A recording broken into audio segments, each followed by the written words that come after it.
There we go. Awesome. I just double check here.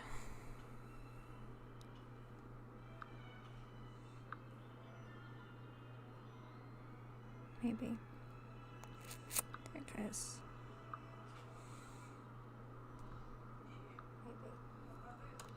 Maybe. And my mic definitely works.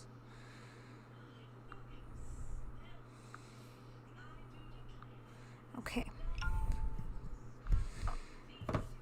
Hello everybody and welcome to another Blood High Gaming. Again, I apologize. Same thing as last time. Computer's in the dining room in the center of the house, so I can't really get away from everything. I'm gonna try and do a stream again tonight.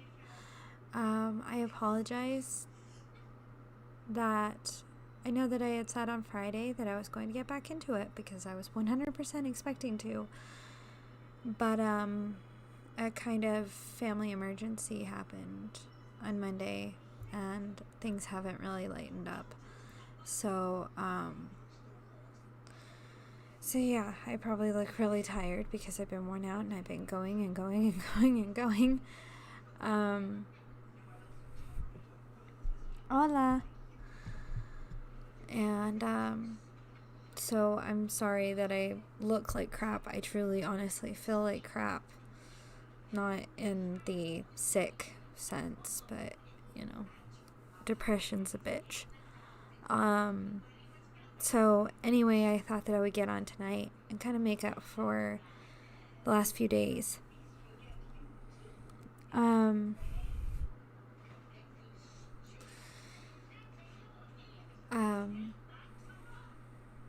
I want to thank you guys for being so understanding. I feel really, really bad about everything. But anyway, and I'm trying to get started on some makeup stuff. As well, you probably can't see because it's like all the way down here. Around my desk right now, I have like all my makeup stuff pulled out because I figured out how to start recording videos. So I was thinking, oh well, I'll record some makeup tutorial videos. So here's my idea. I'm working on trying to record them, but I want to go ahead and run the idea past you guys. So the idea, I will do makeup. Unfortunately, I don't have any of my special effects makeup. Can't find it. Probably got lost somewhere in the move. I know it's here, just kind of trying to find it. But there was something that I was really good at in high school. And that is, I used to go to high school in weird makeup. Now, that's a little vague. If you know Pete Wentz from Fall Out Boy at all, there's a picture on Google, actually. I can probably show you guys.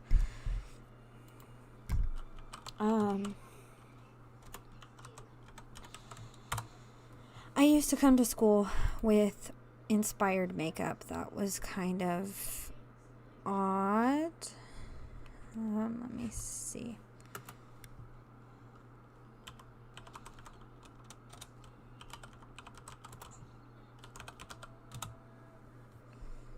Oh, that's not the one. Let me see.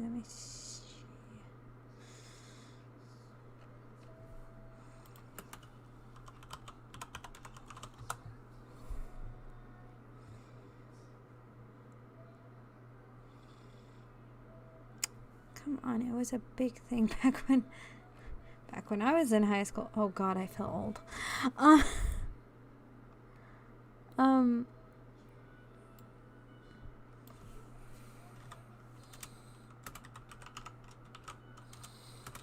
Anyway, he had this.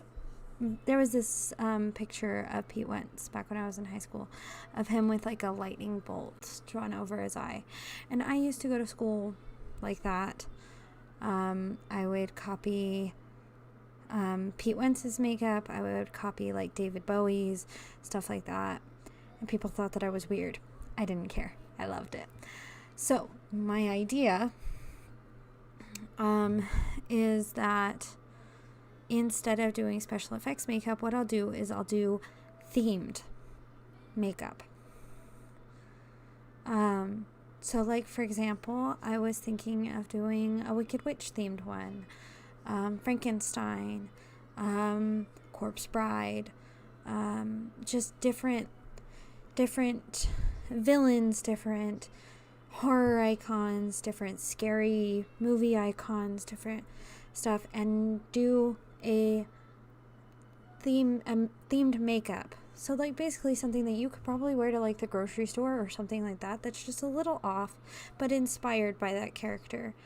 And while I was doing my makeup, I would tell you guys the history of that creature or character or whatever, and I would call it Monster Profile. It's just a thought.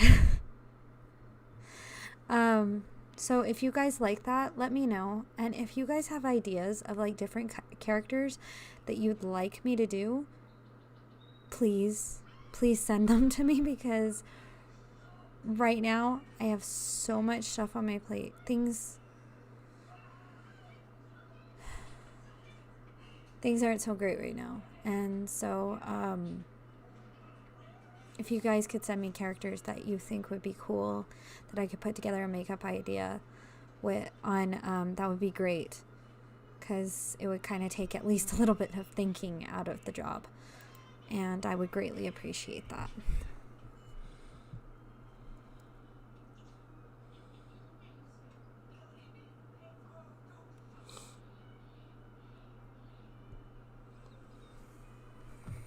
Whoops.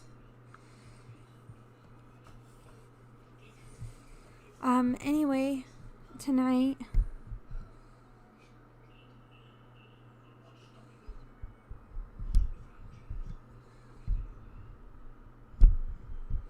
that actually might be one that I could actually do without all my special effects makeup. That's an idea. Anyway, so I found a couple of apps that I was going to go through tonight. This first one, I don't know exactly what it is. It's interactive. It says that it's interactive horror stories, which I thought would be kind of cool, because horror stories and interactive. Ooh, kind of cool, I think. Okay, so we'll start out with The Doll. You are a single mother. Your daughter Lisa is an intelligent girl who doesn't have any friends. You buy her a rag doll. Soon, Lisa will claim that the doll can talk. And this is just the beginning of your nightmare. Can the doll be really possessed, as Lisa claims? If you're stuck, you can see our Facebook post about how to get the good ending in this story. Okay. Press any key. As a single mother, you know how hard it is to look after a 13-year-old girl. Hard, but still joyful. Her presence gives you all the strength you need. Her name is Lisa. She is a shy girl. She doesn't talk much. You got divorced 3 years ago because he cheated on you with his secretary. Ugh. Lisa misses her father, but you don't allow her to see him. She adores her father, but you think he's an asshole. Lisa is a special kid. Her teacher once said that she is too intelligent for a girl her age, but you already knew it. Her reactions are unexpectedly mature. She is also hardworking. You expect perfection from her. Her teacher told you that you must take Lisa to a psychiatrist. You will do it soon. She is a lonely girl, maybe because she doesn't talk much. You think that she needs friends. So you bought her a rag doll to cease her loneliness. This must be a really old story, because I don't know anybody nowadays who would get a rag doll for a 13-year-old.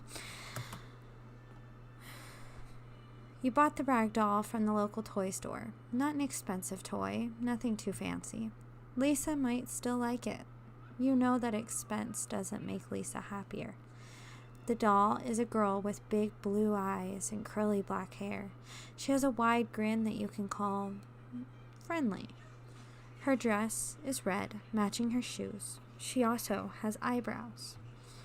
The unnamed doll waits for her new owner in the kid's bedroom.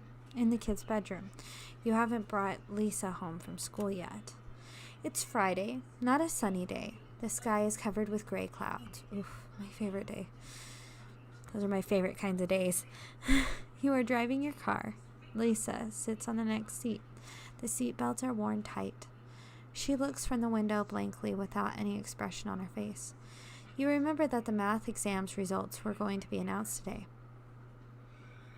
1, how are the exam results? 2, were you able to make any friends today? 3, I bought you a rag doll today. 4, continue driving. Ask her about the... Lisa sighs and says, terrible. I am the 7th in the class, not first like the previous exam. I know you will be mad at me. I didn't study enough. It's okay, darling. She looks at you with a slight surprise. You always scolded her whenever she wasn't the best. Now you say, it's okay, darling. She starts watching the cars passing by. You're driving the car. Lisa sits on the next seat. The seat belts are worn tight. She looks from the window blankly without any expression on her face. Were you able to make any friends today? No, she says with a determined voice. They are just idiots. For example, they see the other classes in the school as enemies. As if there were an enemy nation with a different religion. I mean, it is still silly to be enemies because of race or religion. These morons in my class hate each other just because they're different classes. Amen. Let's just continue driving. You finally arrive home. The doll is in your bedroom, Lisa, you tell her. Oh, so we're just telling her about it? I thought it was a surprise. She climbs up the stairs slowly. Apparently, she isn't so excited about the doll. You follow her. Well, yeah, because you told her what it was already, and she's 13. She climbs up the stairs slowly. Apparently, she isn't so excited about the doll. You follow her to her bedroom. She picks up the doll that's on her bed. I will think of a nice name, Lisa says, but I have got homework to do first. Play comes after study. Yes, study. So you leave Lisa alone in her room. You have got a lot of work to do anyway. Not only will you cook,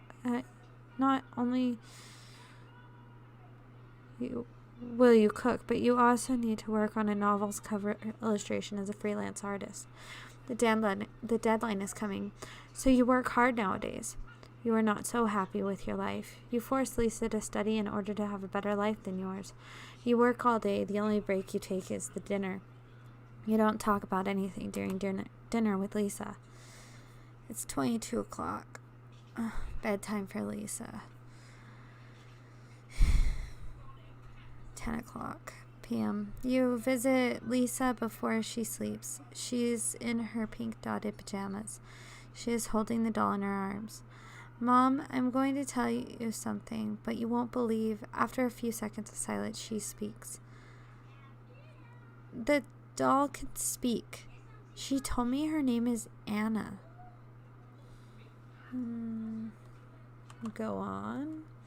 Lisa explains. Anna says that she was nothing but a piece of light, a light that's drifting in absolute blackness, a weak light in the infinite darkness. Then she found life in this doll. She was waiting in the toy store for a friend, lonely, and today she found me. She says that she loves me. Let's see if this was actually me. I believe you. We need to throw the doll away. And what did you tell her? Lisa smiles. I said that I will be her new friend, and I will always love her. She continues, and then she told me that she was happy. Happy like the times when she used to be an angel.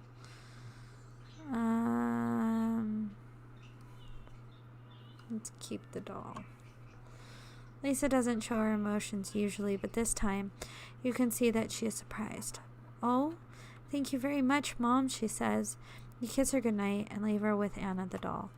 Because of all the hard work, you begin to feel tired, and you go to bed. It doesn't take long for you to fall asleep.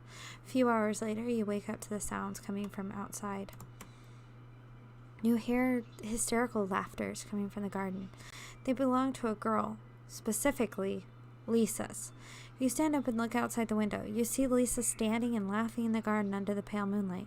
She is facing back. You can't see her face. Go to the garden. You climb out nervously. You wear your shoes and walk to the garden. Lisa doesn't react to your presence. You approach Lisa and put your hand on her shoulder. She turns her face to you. It's not Lisa's face. It's not even a human face. The texture of the face is a gray rag. The eyes are quite big for a human, so is the wide smile. The voice changes. It doesn't belong to a girl now, but a demon. She stares at you and laughs. You wake up. It was just a nightmare. You're all sweaty with terror. The morning has already broken. You decide to check on Lisa. Lisa is sleeping peacefully, hugging Anna. Anna is carrying that wide smile that annoys you now. But hey, it is normal. It would be terrible if the doll's face was different than how you bought it. You go to the kitchen to prepare a weekend breakfast. You usually make omelet with sausage on Saturdays. You'll repeat that habit today. You are in the kitchen. You take the sausage and eggs from the fridge. You need to slice the sausage, so you open the drawer to pick up the meat knife. Something is wrong. The knife isn't there.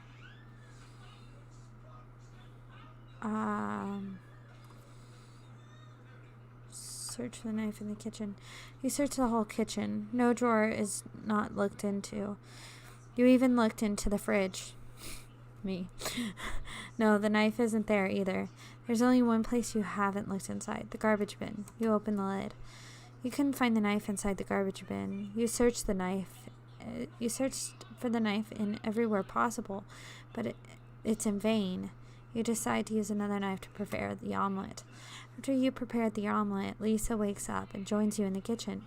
You eat the breakfast with her. She doesn't look so happy. There's an uneasiness on her face.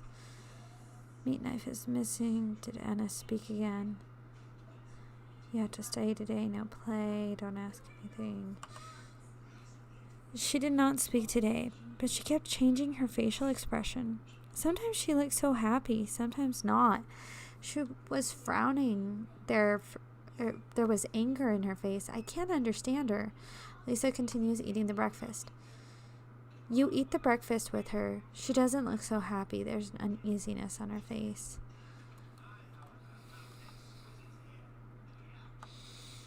It is strange, Mom. I have no idea where the knife went, Lisa answered. Don't ask anything. It is evening now. Excuse me. Right? What's sad is actually that would fit Annabelle. Because, I mean, she was a rag doll too. So, I mean, makes sense. As you work on the cover, you hear screams from Lisa's room. You rush to her room. You find Lisa standing and breathing in panic. Her arms are full of stitches. She did it, Lisa screams, showing her heavily wounded arms as blood leaks down to the floor. She jumped and ran away. Lisa points to the open window. You look outside. You can't see any running dolls there. Maybe because she ran away, or it is too dark outside, or Lisa is lying. I won't allow her to hurt you. You crouch and hug Lisa as she cries, I know how hard it is to believe me now. Thank you for believing me, but please, I want to stay alone. I know that she won't come back. So you let her stay alone in her room after closing the windows and locking the door. You make sure that no doll can trespass. You get into your own bedroom, next to Lisa's room, so you can hear her in case she needs you.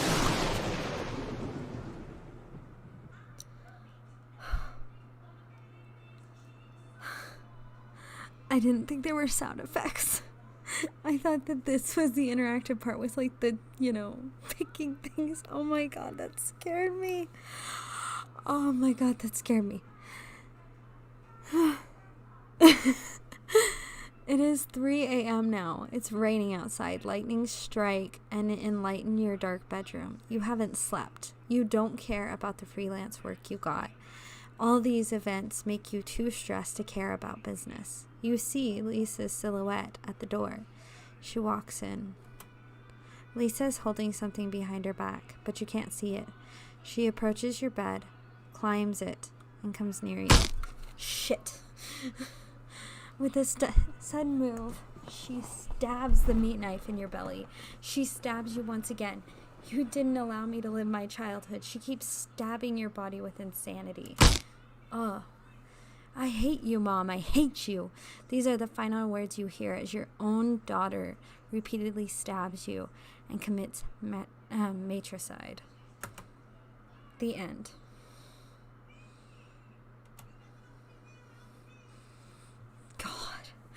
That scared me. Okay, Crystal Skull 2, Evil Beneath the Ground, minus an infinite loop. Let's do Ouija. Okay. You are a single father. Your wife, Linda, passed away while giving birth to your son a year ago. You will be able to use a Ouija board in contact with an entity who claims to be Linda in this story. New Jersey, 1981. You're a single father. Your wife Linda passed away a year ago at childbirth. Your son's name is Mark. He's a cute baby with blue eyes that he got from his mother. As expected, you're in agony with the loss of your wife. Mark is the only thing that you hold on to, all that matters. You have been in love with Linda since the first time you saw her. She was so pretty, you wanted to be with her forever. It still surprises you to have such a charming woman to fall in love with you, too. During Linda's pregnancy, you lost your job at some point while having debts. She supported you in every way she could. Not only was she your wife, but also your best friend. You found another job after Mark was born and Linda died. But of course, it doesn't make you a happy man when you have lost your best friend and wife. Looking in Mark's blue eyes gives you all the strength to go on as a single father. You see the future in his eyes and the past when you were happy with your family despite of everything falling apart. You would lose everything if you lost Mark. Another reason what made Linda and Mark so significant is you had lost your parents too. Basically, you have no family members left except for your son. Nobody to consult for things that you need to talk with a family member. Linda's parents, you don't see those assholes anymore. They have done wrong to you and Linda. It's a foggy morning. You are taking a walk in an isolated green forest, which is close to the suburb you live. You can't see anything but fog beyond 5 meters. There is a single path, and you are walking it. You know that the path leads to a lake. You have been there countless times. There is nobody else you can see here in this forest, but somehow you feel that something awaits for you at the end of the path. You reach a lake, and you encounter a woman who looks uncannily familiar. Standing at the side of the lake, she's turning her back to you. You see that she has blonde hair and a black dress. So familiar.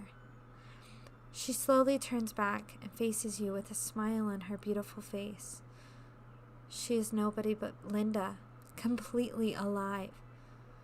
Did you miss me, darling?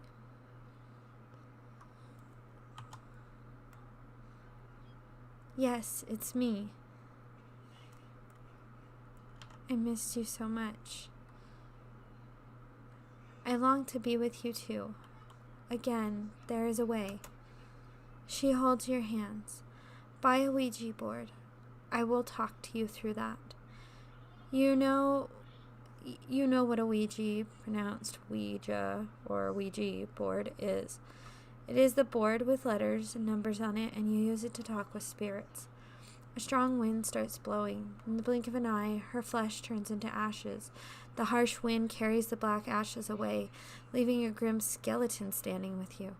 You find yourself holding the hands of a skeleton who looks into your very soul with carved eyes on her skull. You wake up. It was a dream, a repeating one. You keep having this dream every night. It started a few days ago. It's a Monday morning now, and you are in your bedroom. It's winter, but still sunny.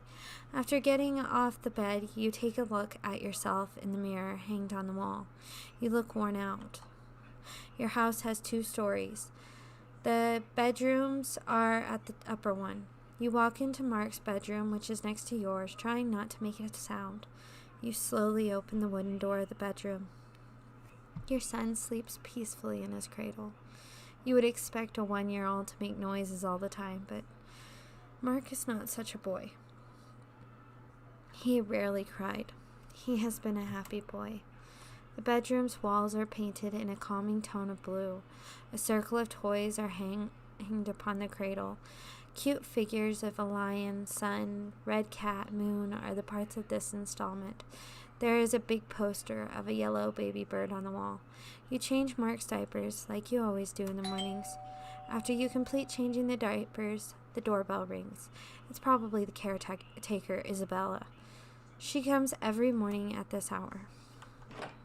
You go downstairs and open the door. "Good morning, sir," says Isabella. She's a woman in her 20s with curly black hair and brown eyes. She steps into your house. Your daily routine starts with making the breakfast while Isabella takes care of Mark. You go to work after the breakfast unless it's the weekend. Isabella walks into the kitchen, opens the fridge, and picks up the formula and milk for babies without mothers. Before Isabella leaves the kitchen, you tell her everything you see in these reoccurring dreams and how Linda asks you to use a Ouija board to communicate with her. It's easy to see how surprised Isabella is. "Sir, don't do that. It's too dangerous. You shouldn't mess with the dead." Isabella climbs up the stairs to take care of Mark. You're hungry. You need to make breakfast. You like listening to music on the radio while making breakfast. Will you turn on the radio today? You turn on the radio. The playing song is Sunny from Boney M. "Sunny, yesterday my life was filled with rain. Sunny, you smiled at me and really eased the pain. The dark days are gone and the bright days are here. My sunny one shines so sincere. Sunny one so true, I love you." You like that song. It kind of reminds you of the happy times you had with Linda. You make yourself an omelet and a hot cup of coffee. That's your daily routine. After you finish the breakfast, it's time to leave the house. Will you buy a Ouija board? You can go to the toy store to buy it before going to work, or you can refuse to buy it, thus refusing to contact what you see in your dreams.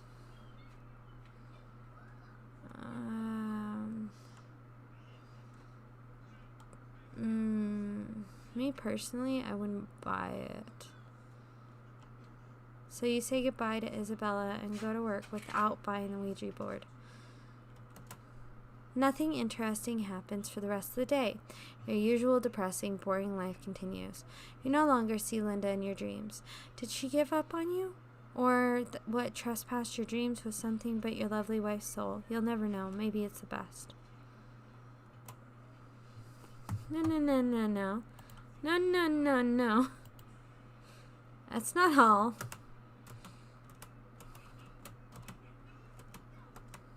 Wait, walk along the path.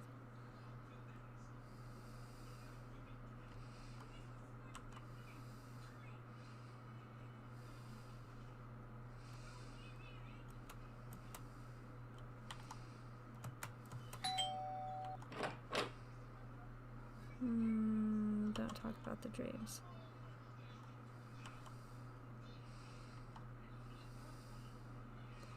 Despite it being a winter day, it's not cold outside. There is a toy store, you know. This is where you buy Mark's toys. You remember seeing a Ouija board there. It doesn't take long to reach the store. You enter the store and start searching for the board among all the colorful toys. You find a box that looks quite different from the other toys. It doesn't look cute, not something you'd buy for kids. It's a grim-looking Ouija board. You pick up the box of the Ouija board and move to the cash point. The cashier is a brunette, young woman. She gets surprised to see the box. Ah, you want to buy that? What'll you use it for, if I may ask?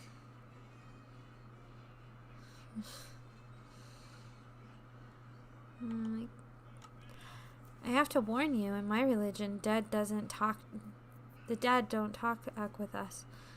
There are things that claim they are souls of humans, but in truth they're not. They're evil. Don't buy the board.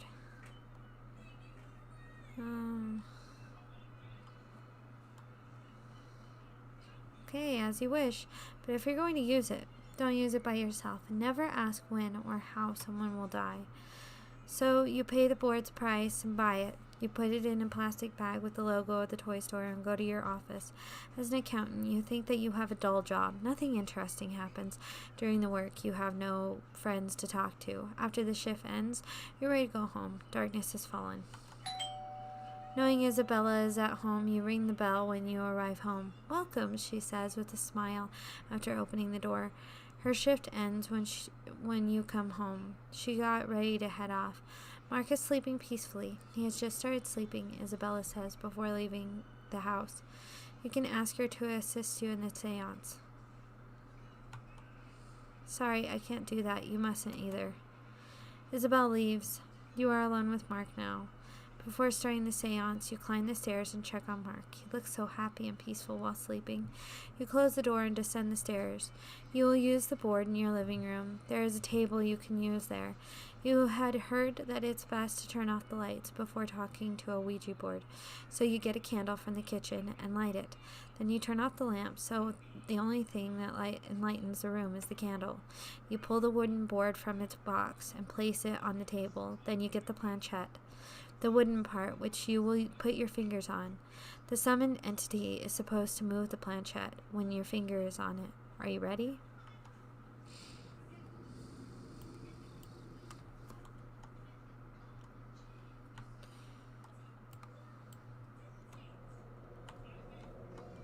I'm pressing the button. Oh.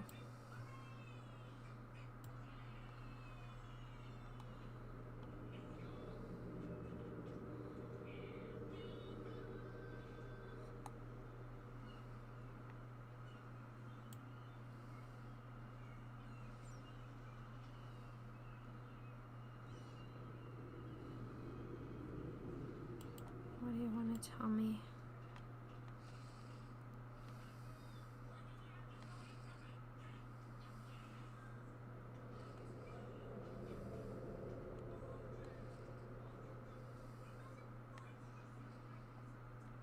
What?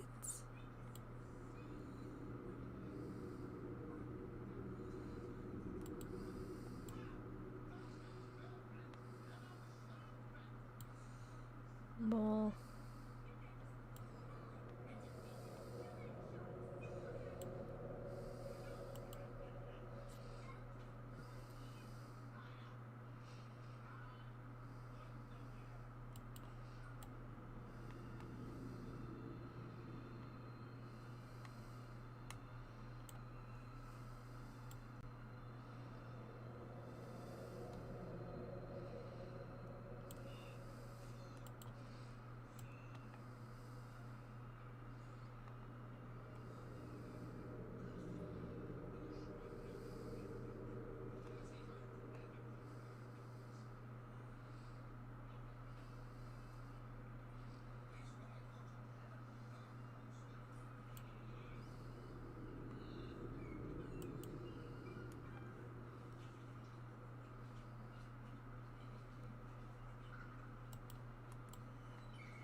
Oh no. Oh no.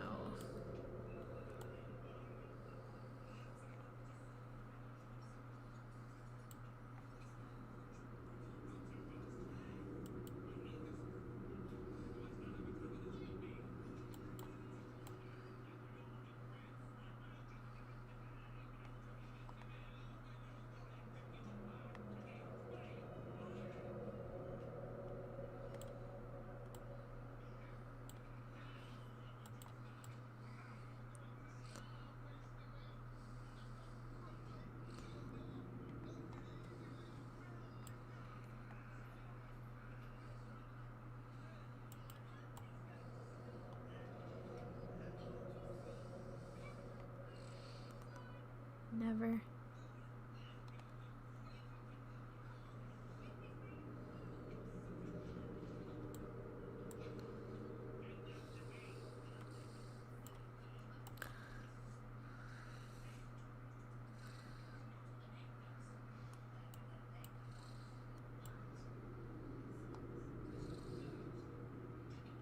So you win the seance. The planchette stops moving. You couldn't get any decent answers from the spirit.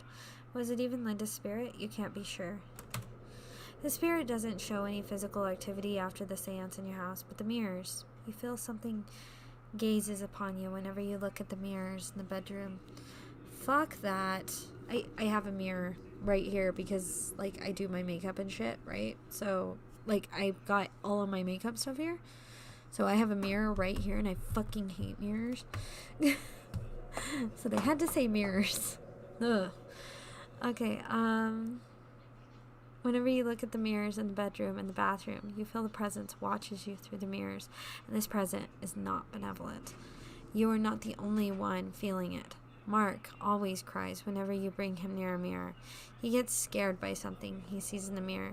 You had to remove the mirror from your bedroom in order to be able to sleep. Apparently, buying the Ouija board wasn't a good idea. Shocker, shocker. It opened a doorway for entities, but honestly, there's not a problem. And this is not a problem an exorcist can't solve.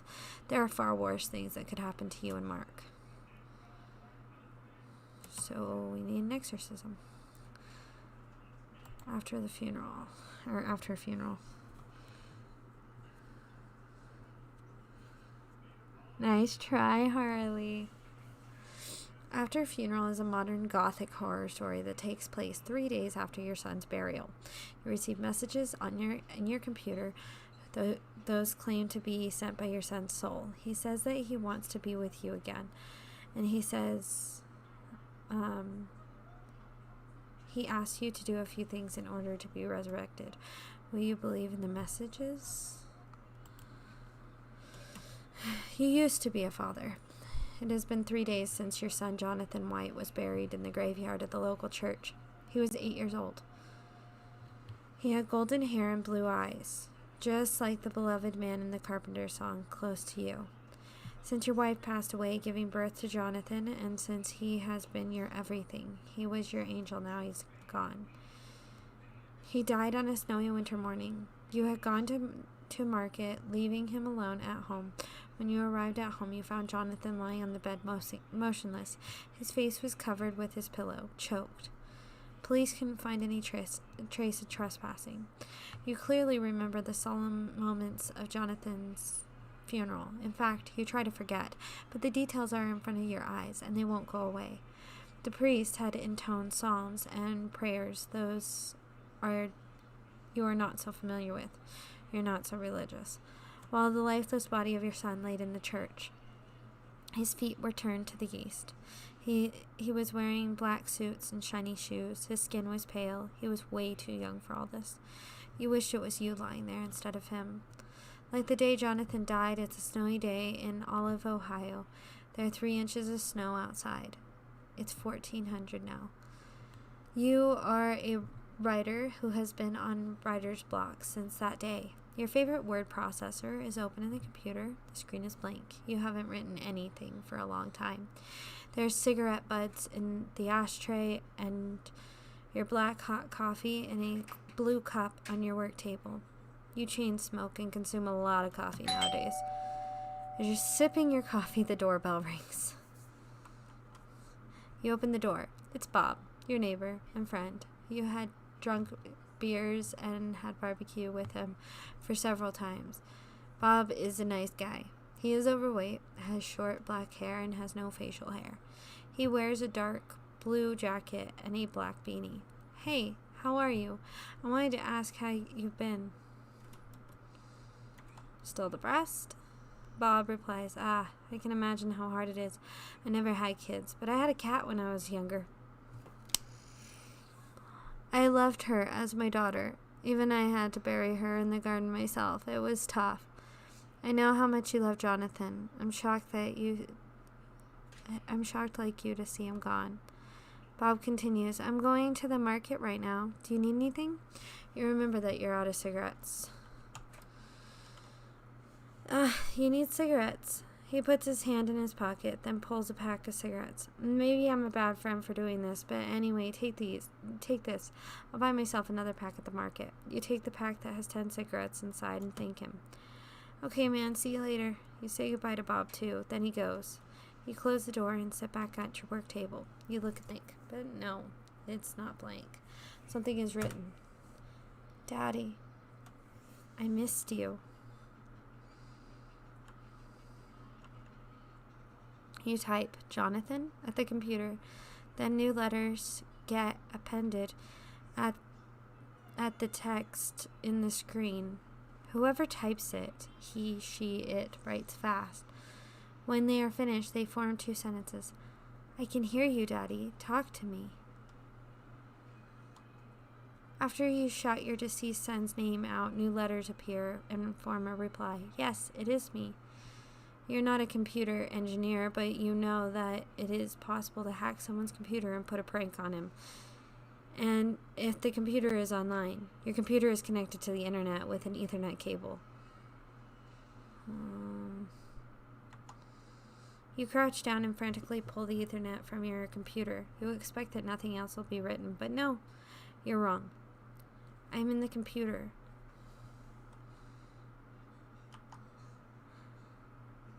Good Lord said that I should be together with you. He said that I love you. He said that I love you and you love me, so he sent me back. Oh? I'm so afraid, Daddy. It is cold and dark. I'm so cold here. Please bring me back. Do you want to see me again?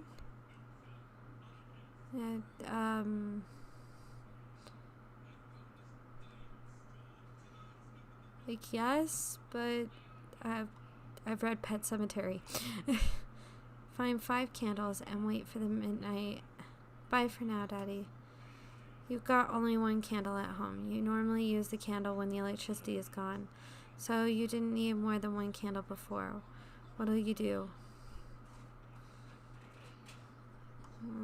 Buy them from the market? So you wear your long beige coat and black leather boots and walk to the market to buy 4 candles. Then you return home. At home you wait in front of your monitor. Nothing happens till midnight. Then a new message appears on the screen. I'm back, Daddy. Did you bring the candles? Why? No, why? I don't feel comfortable. Good Lord wants us to be together. Don't you want to bring me back to life? I don't think you're Jonathan. Oh, wow, that got serious. I will, your wife's corpse. Do you hear me? I won't let you and her find peace.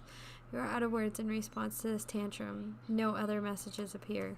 You turn off the computer. You take a high dose of sleeping pills because you need it. You go to sleep. You see your deceased pretty wife in your dream, except she's not pretty anymore because she is a rotten corpse, a skeleton to be exact, lying within her coffin. You can't expect much to be left from her body after 8 years of death and decay. What makes this dream worse is the fact that she is moving. She writhes inside the coffin. You can feel her pain and despair from how her body parts are moving.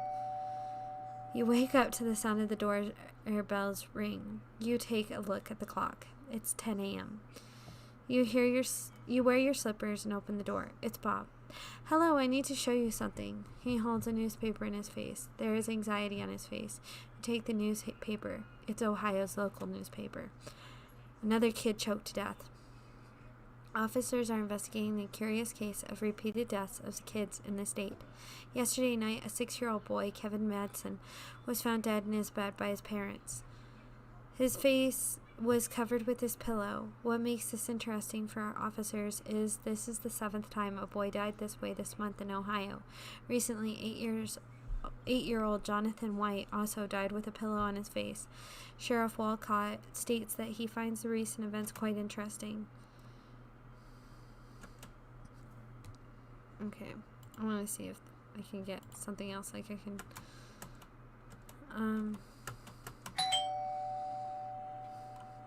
don't open the door.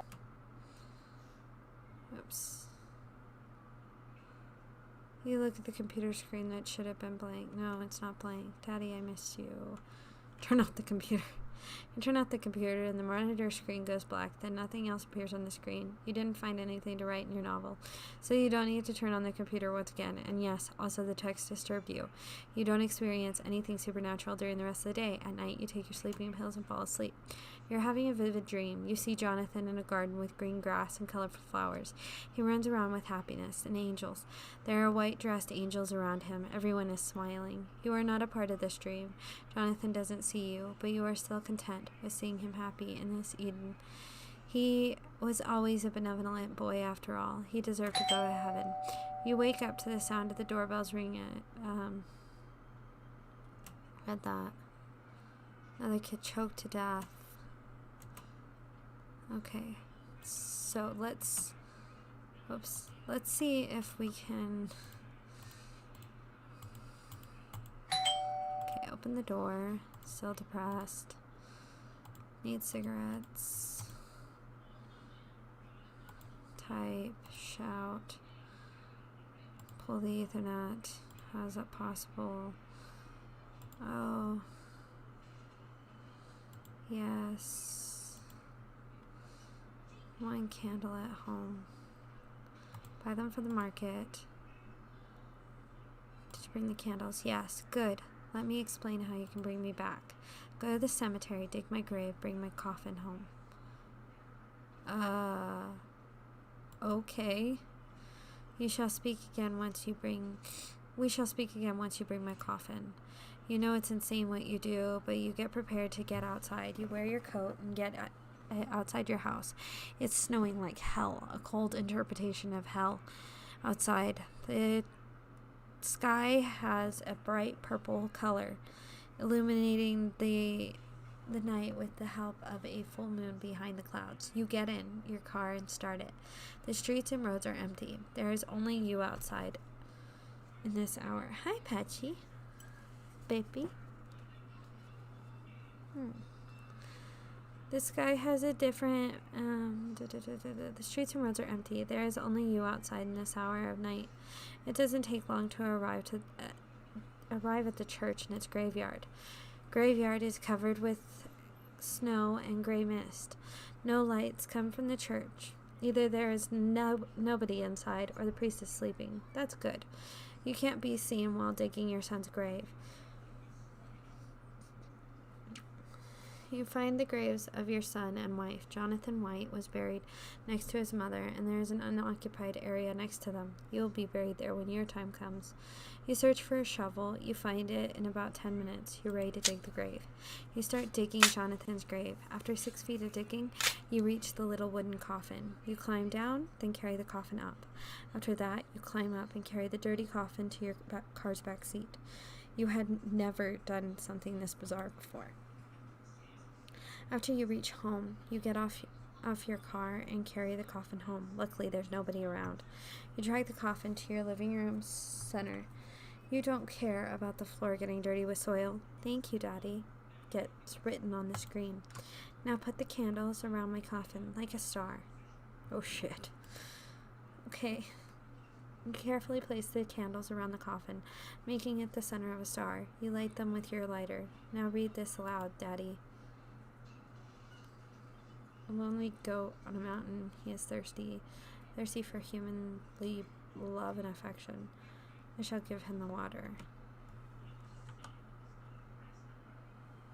You read the lines, and the coffin starts to shake.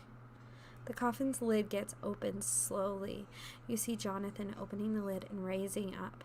His skin is pale, almost white. You can smell the rot of his undead corpse. He is wearing that black suit you couldn't forget. He stands on his feet and smiles at you. When he steps outside the coffin, away from you, without saying anything, and he does something you wouldn't expect from dead. He dances. He dances with joy. After half a minute, he stops dancing, stares at you, his eyes still blue. Take me in your arms, Daddy. Take me to the bathroom. I want to show you something. It is impossible not to obey what he says.